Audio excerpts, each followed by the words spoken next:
are the heydays for enlargement. Hopefully, again, I think the Commission tries to imitate what happened in the period in the run-up to 2004, create hopefully a new, not a really big enlargement, but at least some enlargement, because we know it's long overdue. And I think we're very happy to do this, and very happy to have Christina here, to have also Taras online, and to have Gert-Jan to speak about this process, because I think it is extremely important. We had a debate here with 5 ambassadors only 2 weeks ago, where Gert-Jan was as well. But we as a think tank have always been very stimulative of this process of enlargement over the last 20, 25 years, because it is so important for the EU. Like some people say, enlargement is the best foreign policy of the EU. We know there's a lot of criticism of the foreign policy of the EU, but that foreign policy is a very good foreign policy of the EU. And if you see, let's say, what we have achieved, but then we have to look long-term just with the enlargement towards the East, I think it is enormous. If you just imagine, I mean, how this EU has grown from 12 to 15, then to 27, 29, and 28, and then back 27 because of Brexit. But that is enormous, let's say, what this has achieved. And if you simply look at the welfare growth in the new, what we then called, we cannot call it that way anymore, new member state, it is simply enormous. So that's why also, I think, if you look at the Western Balkans, look at Ukraine, it's probably a difficult one just because of the size of the country, but Moldova, I mean, it is so important for these countries, let's say, that we're ready to enlarge, also to give them the same benefit of that single market, to have this market access, which we have given, let's say, to all the other states before. And I think that's why we need to do it. Just don't forget the Western Balkans are economically very small, so we should be able to absorb them very easily. I think, compared the 6 Western Balkans is the same size of Slovakia, imagine, GDP-wise. Of course, Moldova is also economically fairly small. Ukraine will, of course, be another one, because it's a big country, has a huge agriculture sector, but will, raise some problems. But again, it is doable for the EU. And we had another study on this a bit more than a year ago by Mike Lemerson, who did the calculation, let's say, about the budgetary consequences. It is feasible, but of course, the political will must be there. And I think, let's say, that is also why we have this debate. Again, fantastic that we can have this, and also fantastic that I could participate in this event of Moldova yesterday evening with your president, who was there, and Marta Kos. And there you see the feeling is there. Let's say, let's hope, let's say, we can now drive this process forward. And pleasure to have this debate. I pass the floor to Tina, who can moderate this very well. And thank you for joining us, Christina and Gert-Jan and Taras online. Thank you so much, Karel. I think our distinguished guests don't need further introduction. Shall we just greet them with a big round of applause? Let me run this through we see now Deputy Prime Minister also of Ukraine. We see you. I hope you here as well. Deputy Prime Minister, great. Great. Thumbs up from Kiev. We have only 1 hour, I would say complete 1 hour, so we will keep it very focused and very, very sharp. Just to open it up, and of course, I will make sure to reserve the time for the Q&A, so keep your questions and comments ready. I will definitely turn to you. It's Enlargement Week, as Karel said, in town. We have, 100 pages long reports per country, more or less, plus communication around another 100 pages. So total, more than thousands of pages of readings for me and other experts in town. Very busy. I must say, I started last night because during the day we were very busy with Enlargement Summit and all the events in town. And I picked the right reports, I think. I picked the Moldova and Ukraine reports, which were indeed very promising. So I did not sleep much, I must say. You may see that on my face, but I slept happy. But before bringing my highlights on these reports, I wanted to turn to you, Director General. What are the main highlights on those 2 countries, which are very fast running forward for their European integration? How should we, receive these reports? And what are also challenges, not only the opportunities for the 2 frontrunners? Thank you very much, Tina, Karel. Good to be here. SEPS has been traditionally a pioneer of enlargement, and I see that you're striving to revisit this role, and we very much welcome that. So yes, important week, Enlargement Week. I think maybe a few points about the report. We have very deliberately clarified who are the front runners, who are the ones that are advancing a bit less fast, and who are the ones that are not advancing very much. One Coreper ambassador, I'll not tell you who, this morning referred to a Sergio Meloni movie that is very familiar to all of you, The Good, the Bad and the Ugly. I would never use those terms, obviously, for candidate countries, but just to give you a bit of a sense of the report. It was not a totally, wholly inaccurate description. So the four frontrunners that really come out of this report as having done the most this year are in the Western Balkans, Albania and Montenegro. But of course, today we're looking at the East, Ukraine and Moldova. And I think especially the countries in the East have been confronted with an unprecedented backcloth for the work, a backdrop for the work they have undertaken. In the case of Ukraine, obviously the full-scale war that is simply continuing and intensifying in some ways. And Moldova has gone through elections that have been the subject of unprecedented Russian interference. So, you know, if you include that reality in your analysis, you have to conclude that these countries are not just frontrunners, but are also very determined to pursue their European path. And in circumstances where, frankly speaking, many of our own member states would have found it difficult to undertake these type of reforms. So I think that is really a testament to the two countries. To make it a little bit more practical, what we have seen is that in both countries we have completed the screening of the acquis in record time. This has never been done before in less than a year. But what is more, we have also been able to effectively put the Council in a position already to open not just the first cluster, but clusters 1, 2, and 6. And this month, we will put the Council in a position to actually open all of the clusters. Now, for Moldova and Ukraine. For Moldova and Ukraine. The country that we really celebrate as a champion in terms of opening clusters in the Western Balkans is Albania, which opened more or less all of the clusters, will have opened all of the clusters by the end of this month in slightly over a year. And actually, what we're saying in our report is that had the Council reciprocated the drive of Ukraine and Moldova, that would have been possible also for these two countries. So I'll come back to that particular feature, but you know, it illustrates simply the scale of the reforms. Now, the second point I would make is that the countries have also set themselves an ambitious target for completing the negotiations. And you know, with a bit of nuance, in both cases, we're talking about 2028, early 28 in the case of Moldova. And our assessment is that this is a realistic target, provided the countries really continue to accelerate, because they're accelerating. And that itself is also important because whilst last year we were mulling these ideas and contemplating them, now we have the empirical evidence that the countries can actually deliver. Because at the end of the day, the whole process is geostrategically very important, but ultimately is going to be driven by own merits. So having objective facts at our disposal to make these judgments is very important. And both for the two frontrunners in the Western Balkans and the two frontrunners in the East, we have now 1 year where their self-formulated target dates for completing the accession negotiations have been subject to intensive monitoring, and where the progress that they intended to make this time last year has actually been made. So when I say on merits, this is not just rosy tinted glasses the Commission is wearing. This is a hard, cold-blooded analysis of what has been achieved. And that is ultimately what our member states are going to be looking at, because at the end of the day, and we need to be very clear about this, it will have to be fully on merits. And I also think it's clear that our member states are going to set the bar high, and that there are not going to be any geopolitical discounts, even if we're all tempted to do so. So that is why we're very clear in the report that they need to sustain this momentum and accelerate. Obviously, we're at the start. We haven't yet gone through the rest of it, but this reality is something that is extremely important and promising. Let me stop here.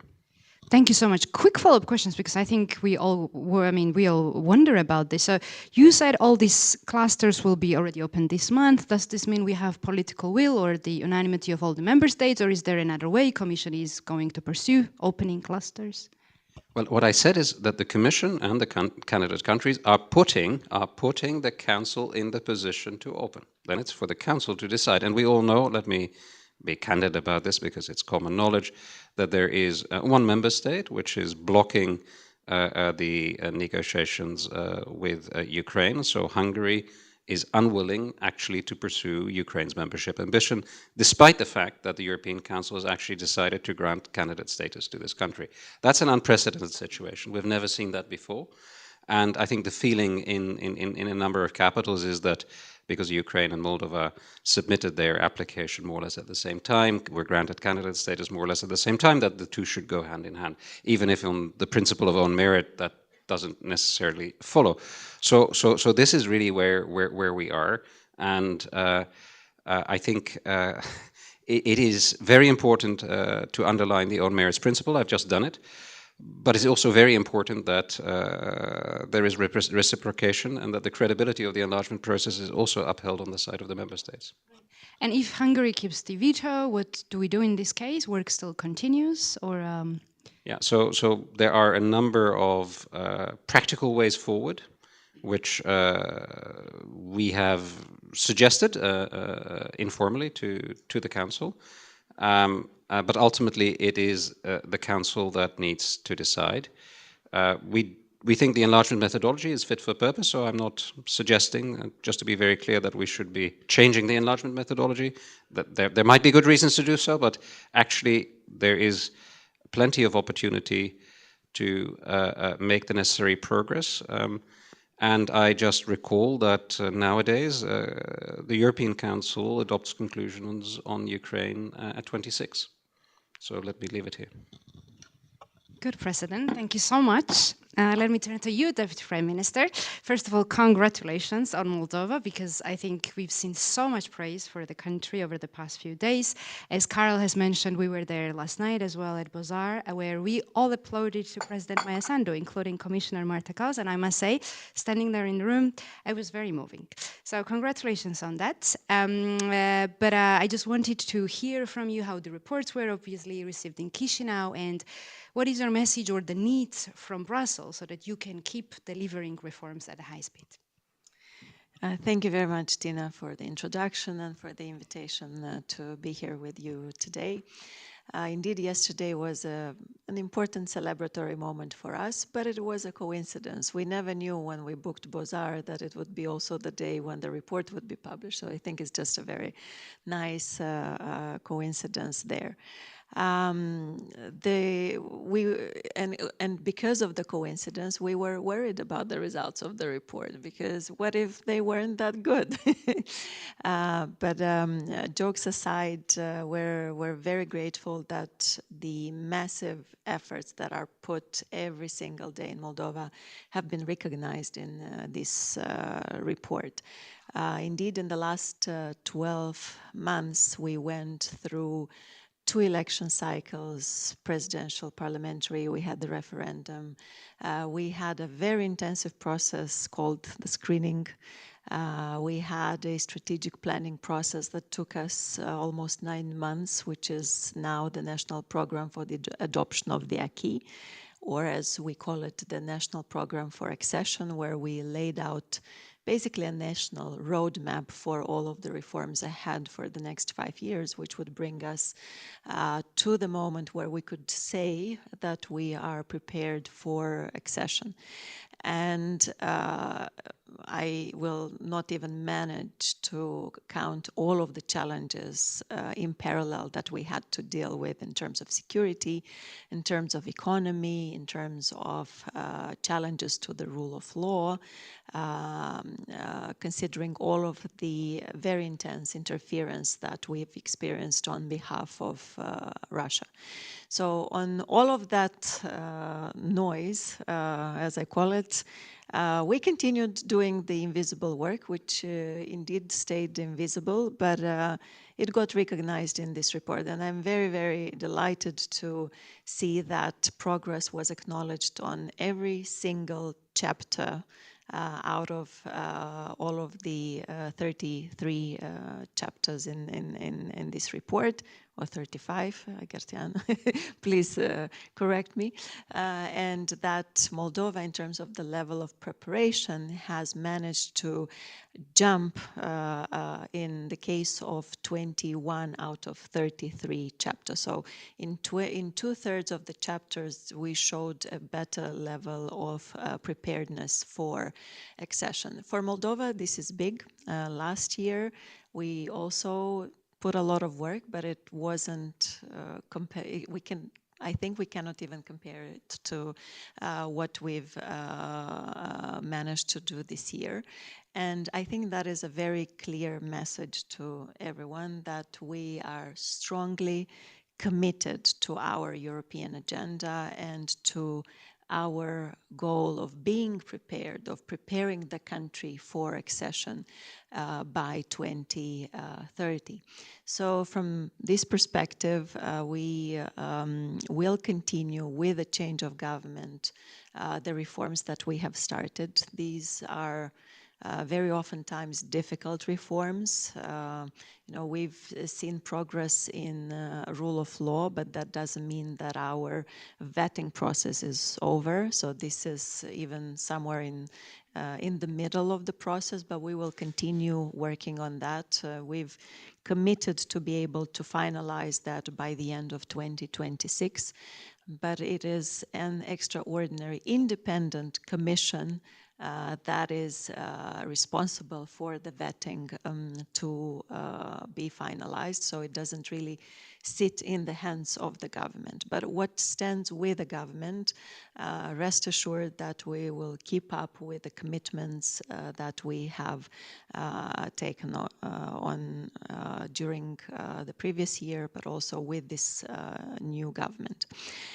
From Brussels, we very much expect for the clusters to be open as soon as possible, because as a country we have proposed to ourselves to conclude the negotiations by early 2028 if we want to be a member by 2030, which is more or less 24 months. 24 months means very cautious and careful planning on our side, and that is what we are doing. And many think, but this is basically too ambitious. And I can tell you that everything that we are doing for the last 4 or 5 years has been considered too ambitious, that we don't have the capacity to do it, that we will stumble.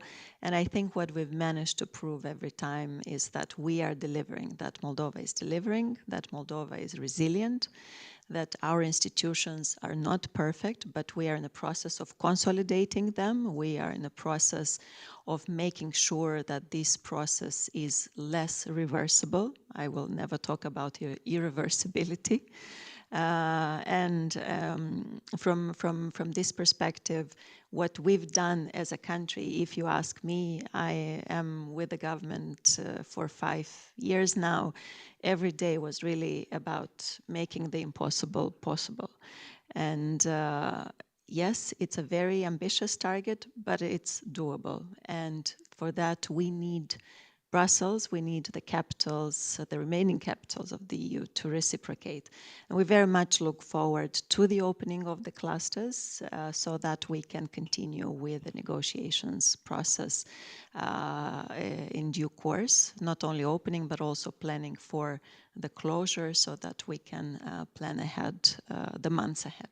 Thank you. That was very comprehensive. Thank you so much. Thanks also for being with us despite very, very busy agenda in town. Deputy Prime Minister Taras Kachka, tuning in from Kiev. So thanks a lot for being with us. I must flag that at SAPS we take pride that you're a long-standing friend of SAPS, having had all the exchanges, including on EU, Ukraine, DCFTA for many years. So we are happy to have you with us today. We listened to President Zelensky tuning in online yesterday at the Enlargement Summit. He was very, of course, very helpful, very optimistic about Ukraine's fast-track accession. And of course, we hear everywhere these days as fairly so, that the country is the only candidate which is currently at the fully fledged war, and despite the fully fledged war, the country is delivering as much as possible and beyond expectations all the reforms. So also congratulations Ukraine on that. But I want to run this through you. How were the reports received in Kiev, and what is your message today to Brussels audience? Yeah, thank you. First of all, I think that we have a consolidated understanding on the frame of EU-Ukraine path to the European Union, so that the assessment that we heard on paper, but also in communications from Commissioner Kos and from High Representative Kaja Kallas yesterday, and the statement of President Zelensky as well, were quite coherent in terms of the fast-track, merit-based enlargement or negotiation process for Ukraine. And while we have a full-fledged war, and war is not a blockage for reforms, however, sometimes it slows down them. Of course, Ukraine has its own way of consolidating reform, and a lot of people in civil society organizations are rather looking for the recommendations posed by European Commission as a way to let's say, encourage government through critical assessment, encourage government to do more. But I don't think that we need any additional motivation. So that it is absolutely clear that the agenda for all reforms to be done, it is really impressive. I think that indeed the screening process helped us to understand each other better. And I think that this is the reason why we both, us and Moldova, have really good assessment this year. But what is important is the really comprehensive to-do list for next 24 months, and the consolidation of institutions and of normal operation of institutions, especially in rule of law and anti-corruption, is a starting and I think the core element of all this work. I think that as well, all political stakeholders in Ukraine are absolutely conscious about it, government, parliament, law enforcement agencies, and civil society organizations. So that's why I think that the way how it was perceived in Ukraine is absolutely ideal. Yeah, so that there is a we're really glad that we have the positive assessment, and at the same time we see how debate about the way of reform is set in Ukraine, and I think that it is as well a good driving tool for reforms for next 24 months. So that's why I think that everything goes in an absolutely good direction in accession reform, so that we have no worries.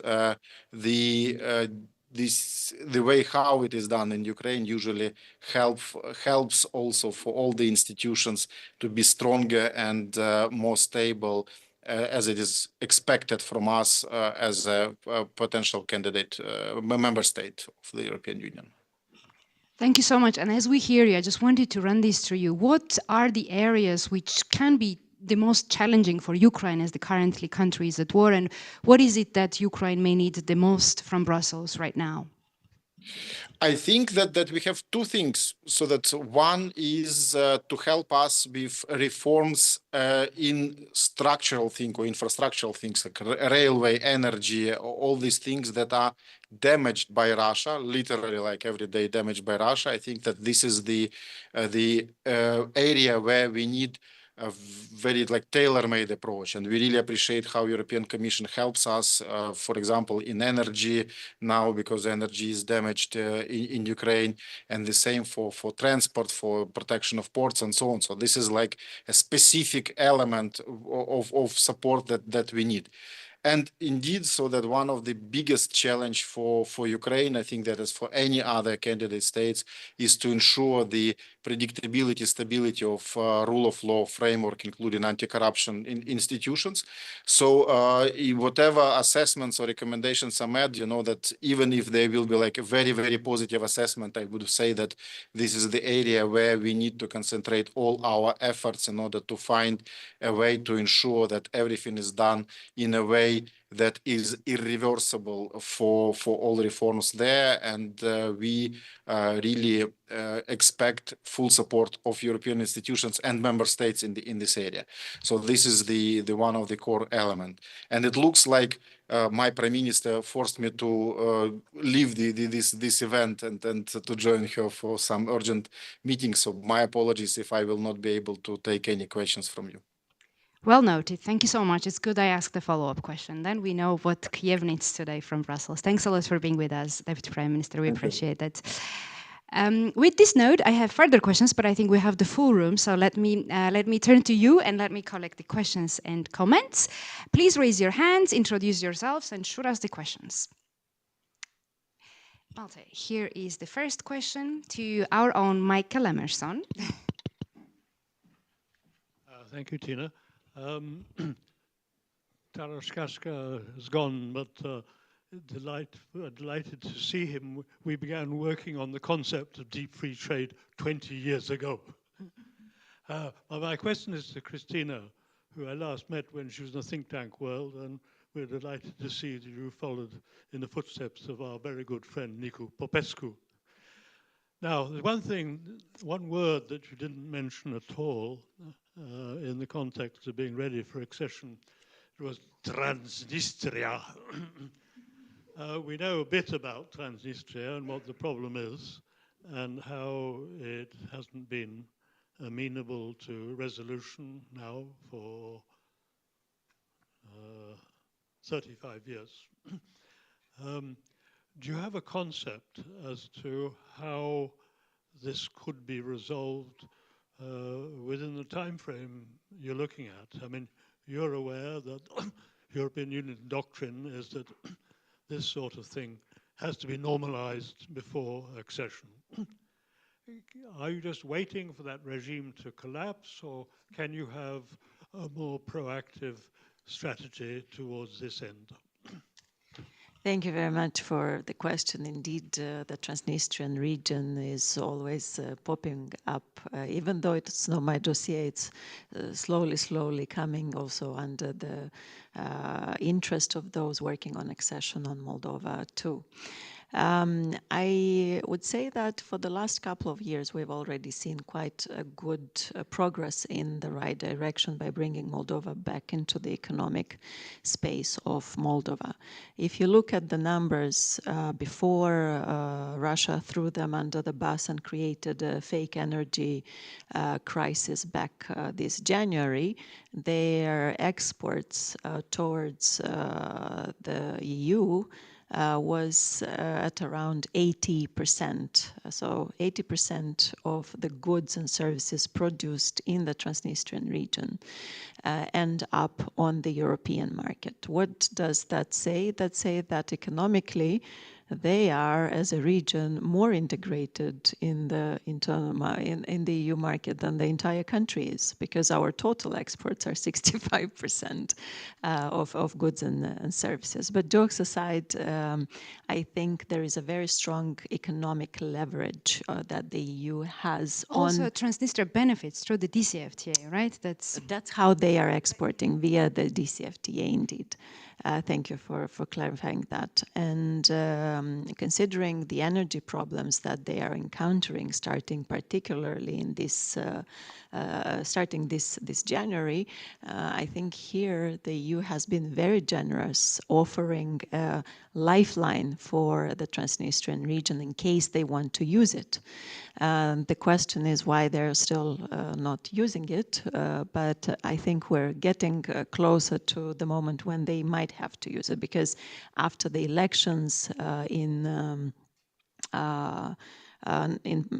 in October for the parliament, we've seen a second round of tensions there based on energy issues, when again, you know, the volumes have basically been reduced. So what I'm trying to say is that there is a stronger leverage on the Transnistrian region today than it was 5 or 10 years ago. Moldova will also be independent not only from a gas but also from an electricity point of view from the Transnistrian region very, very soon. We are basically finalizing a high voltage line that is connecting us to the European grid through the south of the country, bypassing the Transnistrian region, and that would make us 100% independent of the Transnistrian region as well. And that gives us a better standing in terms of the discussions that will follow. Moldova will continue working towards a peaceful means, peaceful resolution of the conflict. Of course, there are ideas, and more than just ideas, of how to move it forward.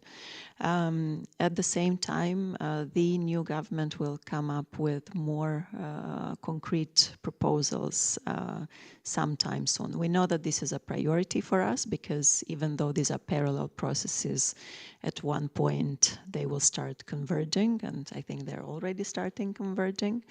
But for us as a country, it's also independent of our EU path. It's really important to solve this conflict. Just a quick follow-up question, because many people in this town, they always keep questioning, so when should we expect Moldova to be 100% independent from the dependency on Transnistria? And to what extent, Russia's leverage can be fully eliminated when it comes to the energy leverage over the country? Moldova does not use Russian gas anymore for at least 2 years, when only 4 years ago we were 100% dependent on Russian gas, so there we're good. And on electricity, for sure by the end of this year we will finish the construction of the high voltage line, and that will make us also 100% independent from the electricity that we've been consuming forever from the power plant which is located in the Transnistrian region. So by the end of this year, we'll be there. Very soon. Other questions in the room? Please raise your hands. I see 3 questions. I think we start with the gentleman here, Malte, and then we go in this row. Sergei Kasyanov, Professional Government Association of Ukraine. I have a question for Gert. Nice to meet you again today. So this outstanding question, can you ponder a little bit how can we circumvent a Hungarian veto against Ukraine? Maybe we'll hope that Trump will convince Orban to withdraw his veto. Thank you. Noted. Let's collect other questions. Malte, on this front, gentleman here, and then the lady behind. Piotr Senator, European Court of Auditors. My question concerns Eastern Partnership that was created in 2000-2009. How useful was it in bringing you where you are at the moment? And is there a future for Eastern Partnership, considering that the paths of those countries seems to be a bit divergent at the moment? Thank you. Question goes, please raise your hand again. Yes. Hello. It's working? It is working. Hi. My name is Zuzana from DGNS. I have a question on Moldova, considering that there was a very recent election and the situation could have looked very different based on the polls as well that were issued before the election. Now we are talking about the accession, so it's also in the EU's interest that Moldova remains a democracy and that the countries that are undergoing accession remain democracies, despite the democratic backsliding at the moment. My question is, what did we do well as the European Union in support of Moldova to counter all of this disinformation and all of these attacks on the elections? What we could have done better? And what did Moldova well? So that we can also learn for other countries. Concretely, next year there are parliamentary elections in Armenia, who is not an accession country, but it's equally important. Thank you. Thank you so much. Other questions in the room so that we can collect? Okay, I think we can go ahead with responding. Shall we start with you, Deputy Prime Minister, or with the Director General? Yes. Sorry, you have your mic. Yeah, maybe on the 2 questions, very, very briefly. So I must admit that I am not very optimistic about Hungary changing its mind, the present Hungarian government changing its mind. In fact, they seem to be hardening their position. So what we need to ensure is that the reforms that Ukraine is undertaking are actually guided by what 26 member states really want, because it's essential that the accession path is not interrupted. And that is really very much in the hands of the presidency. In fact, I think that probably the 26 agree with the Commission's assessment as to what the interim benchmarks should look like.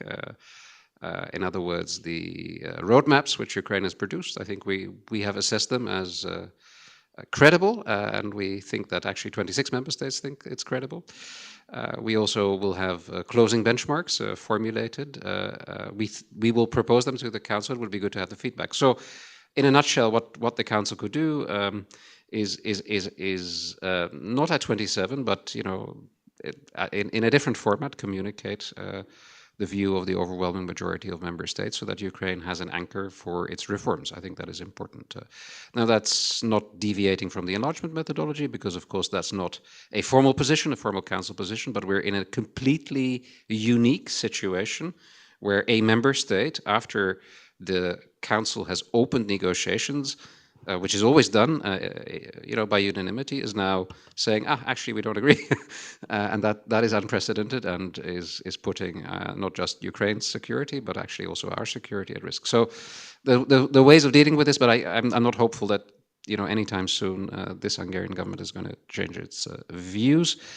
On the Eastern Partnership, very briefly, I think the Eastern Partnership, has a new vocation, I would say.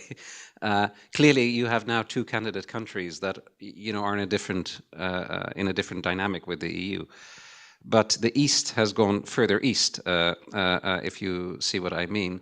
And in reality, in the new geopolitical context, we need to think about connectivity between the EU, Turkey, and Central Asia, all the way to China.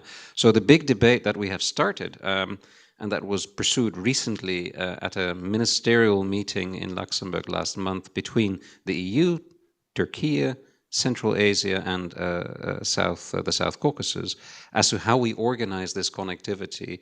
That is a very logical way to pursue the themes that we have been discussing in the context of the Eastern Partnership. We need to give it a meaning, we need to give it a purpose, and actually, if we can build this connectivity, anchor it on EU standards, then not only will we benefit the countries concerned a lot, which will not join the EU because they don't aspire to join the EU, but will also benefit EU member states and Turkey in the process, and therefore make the region safer and more stable.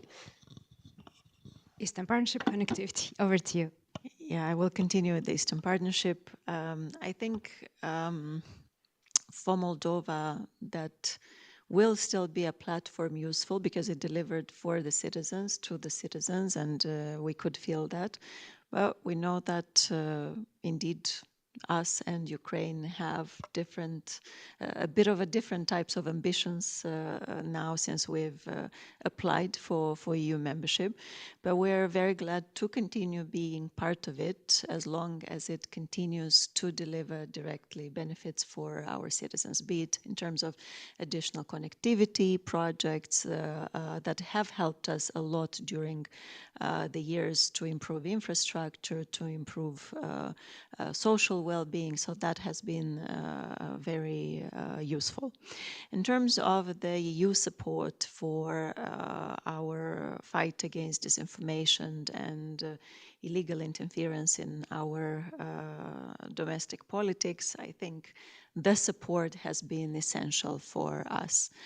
From this perspective, everything from expertise in domains that were new to us to how to better fight cyber attacks with very critical tools for the Central Election Commission, for IT systems of the state, all of this has proven to be working in Moldova. But in terms of advice that I could give is, first and foremost, take the threat seriously. This is something that the state that is under attack, under threat, has to do first and foremost. Do not underestimate the power of interference of Russia, because it's not done in the daylight, but it is very strong, and it uses the vulnerabilities that they identify in your society. In the Moldovan case, beyond the cyber infrastructure and so on, it's vulnerabilities like a large share of the population that speaks only the Russian language, and that for who the bubble of information that they live in is basically driven by information written and produced only in Russian language. We have many ethnic minorities that have quite a difficult economic hardships that they are going through since COVID until today. And these are being used by being offered bribes to sell your vote for. So what we've experienced is that all the vulnerabilities that our society has are very strongly scrutinized, and then they are turned against ourselves. And you have to be prepared to respond with the right tools at the right time, and you have to stay flexible and adaptable at all times. And of course, all of the resources and expertise that came from the Commission was extremely, extremely useful for us to be better prepared this time around than we were the last time around. And I would challenge that, the scores and the results were, before the elections, the polls weren't really predicting what happened. The polls were good enough, but yes, indeed, they were not predicting a majority for the current ruling party. But I think by being able to communicate to the population about the seriousness of the level of threat that we are put to, the society managed to unite around the need to protect our democracy, to protect our objective to be once part of the European family. So from this perspective, I would like to take this opportunity and thank the Commission for all of the support that has been offered to us to make sure that we are able to protect our democracy. Thank you so much. Last call for the questions in the room to make sure we collect all the questions. Do I see any raised hands? Of course. Multi-question here in the first row. Thank you very much. I'm Dirk Dupré. I'm country director for Enable in working in Ukraine. There's one thing that we didn't hear is about the diaspora and demographic challenges both countries in a way have. And it's one of the elements which surprised me is when you look at a bit higher, is when you look at accession, the first impact of accession is Just have to keep it closer. Okay, you hear me?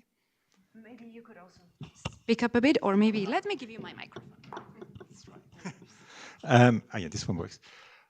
So it is simply a question of because looking at the fundamentals is nice, but how do we avoid, in this context of political sensitivity, that you don't have a economic back step, because the competitiveness of your companies, the labor market, diaspora, and I'm just wondering, are we doing enough on those points? And maybe that's a question to both of you.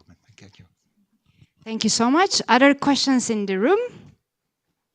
I don't see any further questions. Maybe we can take I can take this one, and maybe there will be more, if not. Diaspora has always been a very important part of our society, and they're still very, very interested in what's going on in Moldova, both politically but also economically. And for us, the fact that our talent and basically people who feel economically vulnerable are leaving, this is something that we are experiencing for at least 3 decades. But we are indeed lucky that people are still interested and keep up with the developments at home. So from a political perspective, this year around, the diaspora was maybe not as active as for the presidential elections, but if you compare their participation rate to other rounds of parliamentary elections, this time around, they were the most active. So more people came to vote in parliamentary elections, where usually what we see is a lower participation rate than in presidential elections. Also, we are involving a lot the diaspora in the preparation for accession. So for instance, I was worried about our capacity to deliver on exercises like screening, considering that we've proposed ourselves a very ambitious timeline that was supported by the Commission. So what we did, we opened up the working groups also to members of the diaspora, not only also civil society, the private sector, but basically everyone from abroad who wanted to contribute with their expertise on one subject or another, they could participate in the preparation for the screening and in the drafting of the negotiating position. So we involved them a lot, and I think this is also how we keep them interested in what's going on at home. And also from an economic point of view, I think we can do even more with this government than what we did before. Until now, diaspora was mostly investing in real estate in Moldova, but I think this is more or less some of the basic needs that people need to take care before they start investing in other things. But we see Moldovans coming back. We see Moldovans investing in the economy. And, with these election results, I think many of our people are even more motivated to come back. And actually our new Prime Minister is someone who was a part of the diaspora for many years, and he accepted the invitation to come back. Same for the Ministry of Economy. And that reassures me that they understand very well how important it is to explore the interest of the diaspora and their financial resources as well, which are bigger than of the Moldovans in the country, to use them to grow the economy. For us, this is a key priority for the next years to come, because this was our major vulnerability. Because we are too close to the war, because our rule of law is still under construction, we are not there yet. The vetting is not over. The investors' confidence is growing, but it's still not at the level where they would at ease invest in Moldova, either because of rule of law issues or because of the war next door. But we're working bilaterally and also with the Commission to make sure that we are addressing the problems in our economy. And of course, the first and main financial instrument here is the growth plan, where we have put a lot of hopes in, both Moldovans and the Commission, and I'm sure it's going to work. We have a reform agenda that we are monitoring very closely, that we are implementing, and we're working on concrete projects that would help us reboot our economy in the next 3 years. Would you like to comment? Maybe very briefly, I think this is actually a horizontal challenge for this generation of candidate countries, unlike the generation of 2004. And it's a particular challenge for Ukraine, given the war and the millions of Ukrainians who are refugees in our societies. I think, a multi-pronged approach is absolutely necessary, because this has to be redressed. The countries cannot reach the growth levels that are necessary for convergence that will be essential for economic integration unless this is reversed. So Christina already referred to the growth plan. We have growth plans for all of these countries, very ambitious targets, which should lead to rising per capita GDP levels, which should logically also help attract people back to the countries. And I would say that in our enlargement policy, the gradual integration, so integrating the countries in the single euro payment area, the Romas at home, opening up the energy markets, Ukraine, following the reforms that we undertook together earlier this year, Moldova is on track to be fully integrated in the internal energy market by spring of 2027. And the same is actually true for Ukraine, provided the reforms are made. Same is true for the internal market in industrial goods, where actually Ukraine should be able to be part of the internal market by the spring of next year.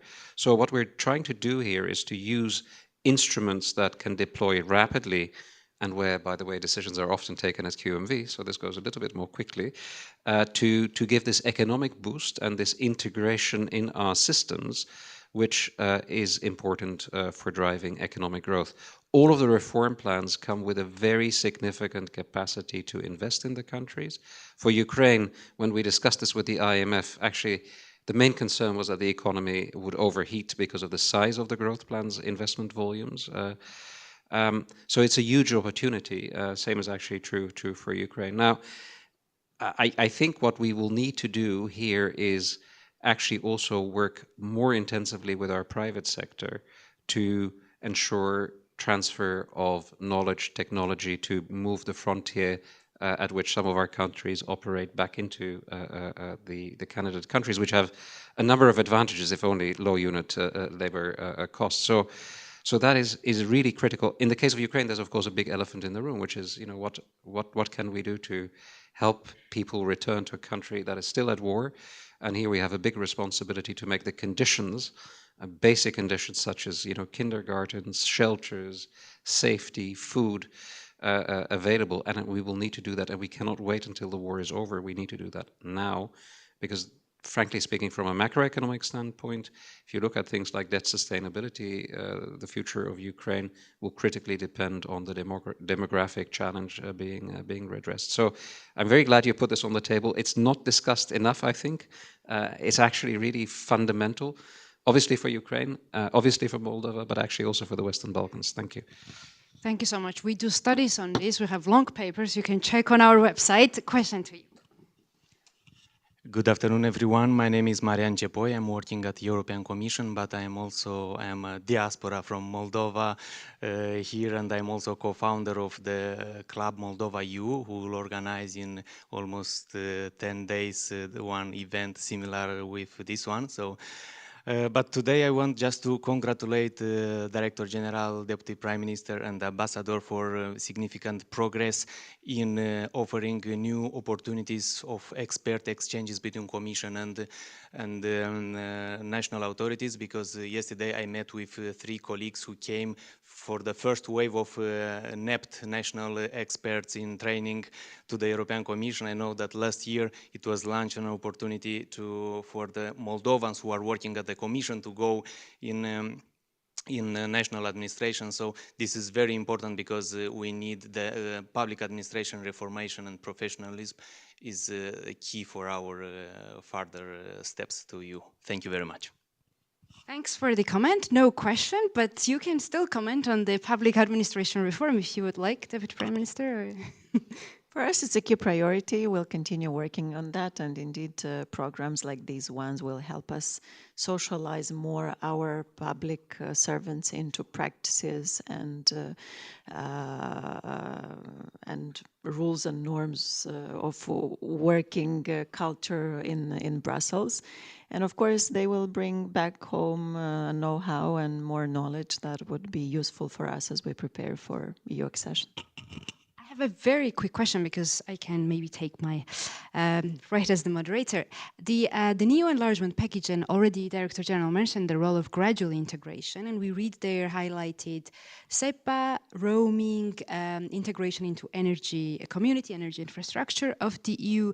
So these we should see as tangible benefits before becoming the members. But is there anything else other than the things we've been actually talking about this in this town for years now, about roaming, SEPA, energy? Are there any other things that could really provide tangible benefits for Moldovans, for instance? Well, I first want to say that yes, SEPA is here, roaming will be soon, but these are huge things. I mean, for Moldova, there are benefits for years and years ahead to come out of these in terms of real benefits to the people. The fact that we've just started doesn't mean it's done. It's just starting, and I think that that will have a huge impact on the Moldovans and also on businesses who would like to invest in Moldova in the future. I think every opportunity that gradual integration provides to Moldova will be taken on board, because I think this is the way to move forward. Nothing that comes now directly to my mind in terms of additional ones, but you've mentioned the fundamental ones, of course. And by being part already at this point, without really yet being a member of the EU, this prepares us for the day when it will come to actually take it smoothly. Any comments from your end? Final ones. No, absolutely. I think gradual integration really is a superpower we have, and we need to deploy much more rapidly. And if you look at the Western Balkans, where we have been at it a bit longer, we're now really accelerating a few further steps.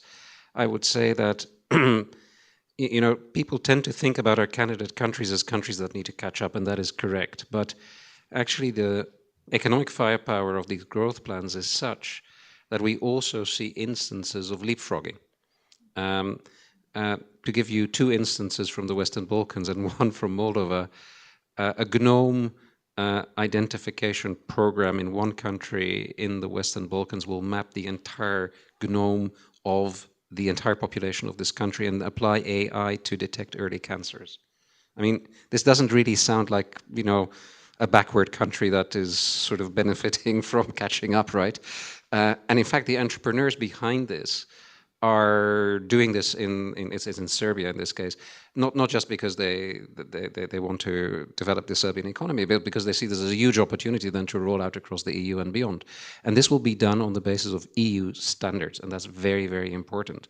So we're sort of looking at a laboratory in some of these countries that is incredibly promising. I think in Moldova, you know, there is a huge tradition of high-class medical performance, and so medical tourism, which is big in the world, is something which the government is developing. But the same is true if we look at Ukraine and you know, Moldova. The potential for benefiting from robotics and IT-based services is enormous. I think the future of the Ukrainian economy after this war is going to be very different from anything that we could have imagined before the war. And probably Ukraine will emerge as a leader in areas that are frontier in this regards. Because yes, you know, there's no country in the world that is producing advanced drones in the way that Ukraine is doing. And whilst we're all thinking military, and that is right, of course, in the war, you know, these civilian applications, the potential is absolutely enormous. So you know, this is also a message to the EU27. We tend to look at this too much as, you know, we need to support them to catch up, but actually there are huge benefits that we can reap by diversifying our economy and benefiting from the opportunities that these countries offer.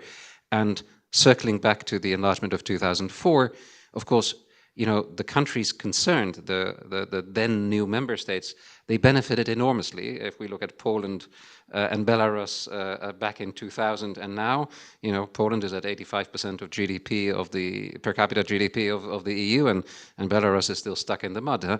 But my point is, it's actually also something that has benefited enormously the EU member states. And I think at the event that you hosted 2 weeks ago, I quoted this IMF study, which showed that the then member states benefited to the tune of 10% of GDP. You know, our economies structurally are growing at 1% of GDP per year. I mean, which is a tragedy, I find personally.